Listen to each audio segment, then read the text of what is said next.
오늘 말씀은 창세기 37장 18절로 36절의 말씀입니다. 함께 읽습니다. 요셉이 그들에게 가까이 오기 전에 그들이 요셉을 멀리서 보고 죽이기를 꾀하여 서로 이르되 꿈꾸는 자가 오는도다. 자, 그를 죽여 한 구덩이에 던지고 우리가 말하기를 악한 짐승이 그를 잡아먹었다 하자.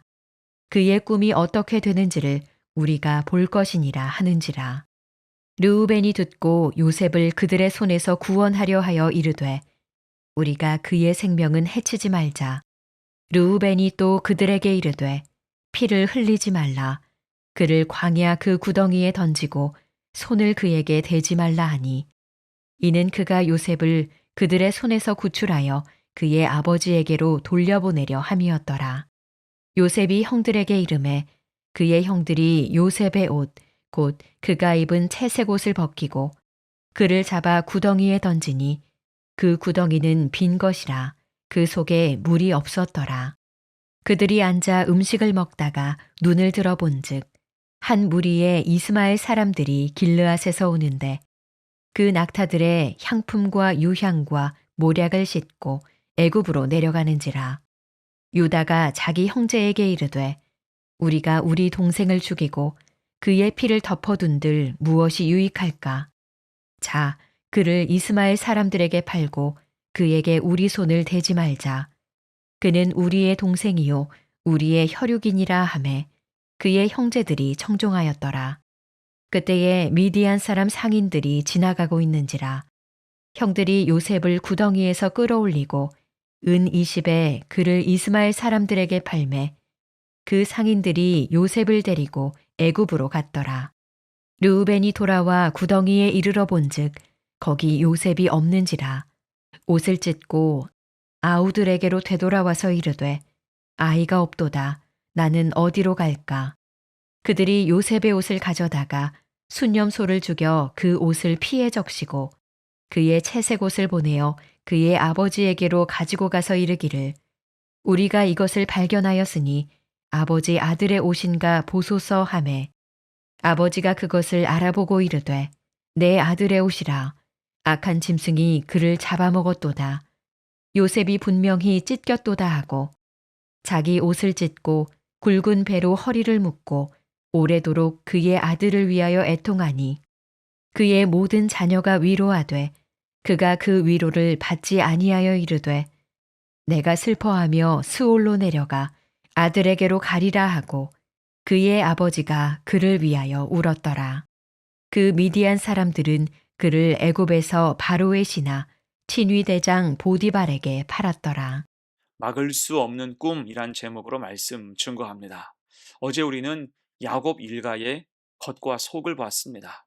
세상의 눈으로 볼 때 야곱의 가정은 성공한 신앙 가문의 표본처럼 보일 정도였어요. 하지만 그 근사한 겉모습을 한꺼풀만 벗겨보면 여러 추한 모습이 있었죠. 특히 문제는 편애였습니다. 야곱 본인도 편애의 상처가 있었지만 그 역시 편애의 악순환을 되풀이했습니다. 여러 아들 중 오직 요셉에게만 채색 옷을 입혔어요. 그가 입은 채색 옷은 형들의 눈에 먼발치에서도 또렷이 보일 정도였습니다. 그럴 때 이제 아버지의 명령으로 형들을 찾게 된 요셉이 가까이 오자 형들은 그를 반가워하기는커녕 꿈꾸는 자가 오는도다라고 비아냥대면서 죽일 계획을 세우게 됩니다. 드디어 골맞던 게 터질 지경이 된 거예요. 자, 그럴 때 오늘 창세기 37장에서는 어디에도 하나님이란 단어가 등장하지 않습니다. 다만 미움과 거짓으로 흘러가며 온통 참담한 일들이 이어져요.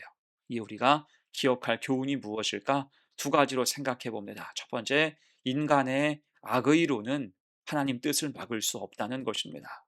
오늘 본문에서 형들이 요셉을 미워한 가장 근본적인 이유는 꿈 때문이었어요. 무슨 꿈입니까? 어제 말씀에서 보았죠.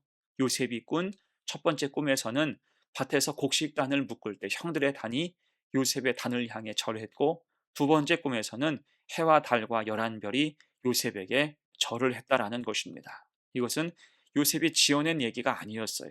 자랑하듯 한 말도 아니었습니다. 대신 형들은 격앙된 반응을 보였죠. 저 위에 11절, 그의 형들은 시기하되 그의 아버지는 그 말을 간직해 두었더라. 형들은 시기하고 질투하기 바빴습니다. 대단히 기분 나빠했다는 거예요. 결국 오늘 본문에서는 그 꿈을 빌미로 형들은 요셉을 잡아 가두고 조롱하게 됩니다. 심지어 요셉을 구덩이에 던져놓고 태연하게 음식을 먹죠. 지금 마음이 후련하고 몹시 시원하다라는 것입니다. 어떠한 죄책감도 느끼지 않았어요. 그러다가 이스마엘 상인들이 지나가는 것을 보고 유다가 다른 형제들에게 제안합니다. 26절 이하의 말씀입니다. 우리가 우리 동생을 죽이고 그의 피를 덮어둔들 무엇이 유익할까? 자, 그를 이스마엘 사람들에게 팔고 그에게 우리 손을 대지 말자. 한마디로 노예로 팔아버리자는 것입니다. 이에 형제들도 동조하죠. 27절 맨 끝을 보니까 그의 형제들이 청종하였더라. 처음에는 죽이고 싶었는데 차라리 팔자. 안 죽이는 게 어딘가. 눈앞에서 다만 사라지게 하자는 의견에 동조한 것입니다. 그렇게 은 20을 받고 팔아버렸어요. 여러분, 이것이 얼마나 악한 모습입니까? 안 죽여서 다행입니까? 아니죠. 악이 또 다른 악으로 대체된 거예요. 그리고 동생의 목숨값인 은 20을 받게 됩니다. 여러분, 이들은 이걸 가지고 뭘 했을까요? 그럼 이것이 얼마나 악랄한 모습입니까? 자, 여기서 핵심적인 질문을 할 수 있어요. 이 모든 사달이 난 이유 중 하나가 꿈인데, 이때 이 꿈은 하나님이 주신 것일까요? 아니면 요셉 자신의 야망이었을까요? 이것은 명확하죠. 그 꿈은 하나님이 주신 것입니다. 그럴 때 시간이 지나면서 그 꿈은 구체화되고, 특히 오늘 본문에서는 보디발의 신분과 이름을 적시하고 있죠. 곧 오늘 처참한 노예 매매가 사실은 요셉 삶의 전환점이 될 것임을 암시하고 있는 것입니다. 형들의 악한 생각이 오히려 하나님이 섭리하시는 도구가 된다라는 거예요. 한마디로 말하면 인간의 악의로는 하나님 뜻을 막을 수가 없다라는 뜻입니다. 자, 그래서 이를 통해 우리가 깨우쳐야 할 것은 하나님 약속하신 비전에 대한 믿음입니다. 고난이 오고 환란이 닥쳐도 하나님 뜻에는 변함이 없으니 굳건하게 약속을 붙들고 믿음의 길을 나아가야 한다라는 거예요. 인간의 악의는 결코 하나님 뜻을 막을 수가 없기 때문이에요. 그럴 때 하나님 꿈이 나의 비전 되어서 결국 열매 맺는 복된 은혜로 이어지는 우리 성도들 귀한 삶이 되시기를 간절히 축원합니다. 아멘. 두 번째예요. 본문의 교훈 두 번째, 악한 것에 동조하지 말라는 것입니다.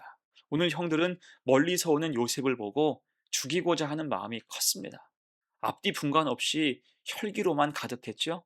이에 단 한 명, 큰형인 르우벤은 홀로 다른 목소리를 냅니다. 21절에서 르우벤이 듣고 요셉을 그들의 손에서 구원하려 하여 이르되 우리가 그의 생명은 해치지 말자. 그는 차라리 요셉을 구덩이에 던질 것을 설득했고, 그렇게 해서 나중에 요셉을 아버지에게 안전하게 돌려보내려는 계획을 가지고 있었습니다. 여러분, 이때 르우벤은 어떤 사람입니까? 사실은 흠없는 사람이 아니죠. 오히려 문제적인 인물이었어요. 그는 아버지의 첩 비라와 동침하여 가문의 명예를 더럽혔고 야곱의 눈밖에 난 사람이었습니다. 하지만 오늘만큼은 그가 맏형으로서 제 몫을 다해요.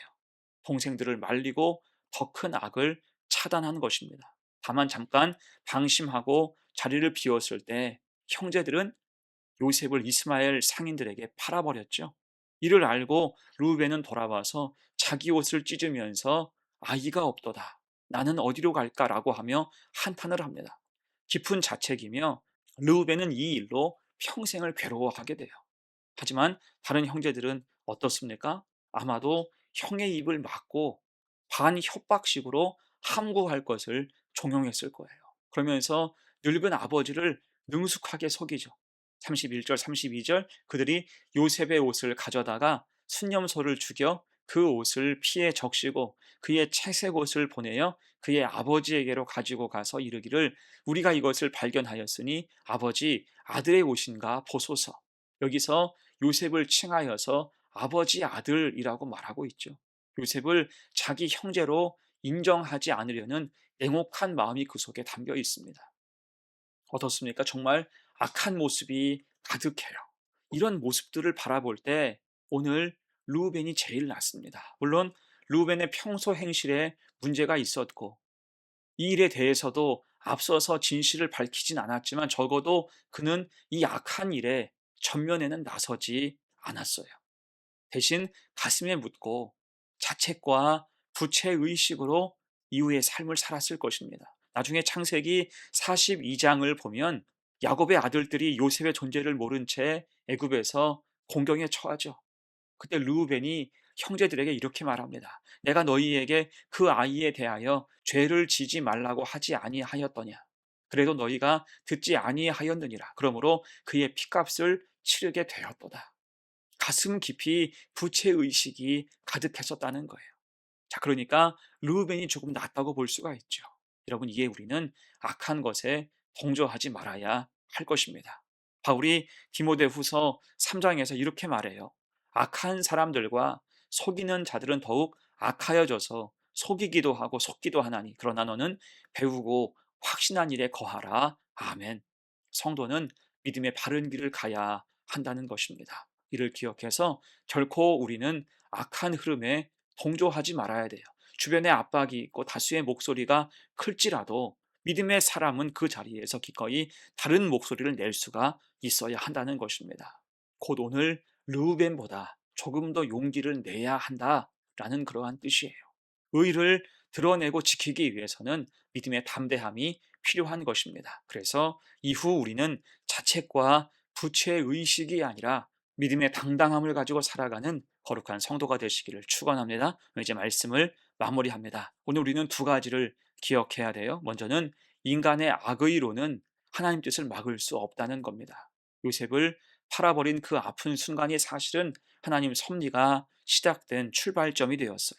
고난과 환란이 하나님의 비전을 지을 수 없다는 것입니다. 그러니 악한 것에 더욱 동조하지 말아야 돼요. 여러 압박 앞에서도 성도는 분명한 믿음의 소리를 낼 수 있어야 할 것입니다. 오늘 르우벤보다 조금 더 용기 있게 진실을 드러내는 담대함이 있어야 하는 거예요. 자, 그렇게 믿음으로 하나님 뜻을 함께 이루어가는 복된 성도가 되시기를 간절히 축원합니다. 함께 기도합니다. 은혜로우신 하나님 아버지, 오늘 말씀을 통해 하나님의 뜻은 어떤 악의로도 막을 수 없음을 다시 확인하게 하셔서 감사합니다. 요셉의 고난조차 섭리의 도구가 되었듯 우리의 삶 가운데도 하나님 일하고 계심을 믿게 하옵소서. 악한 흐름 앞에서 흔들리지 않게 하시고 압박과 두려움 앞에서도 믿음의 소리를 낼 수 있는 담대함을 허락하옵소서. 하나님 주신 꿈을 붙들고 당당함으로 살아가는 복된 성도들 되게 하옵소서. 감사드리며 예수님의 이름으로 기도합니다. 아멘.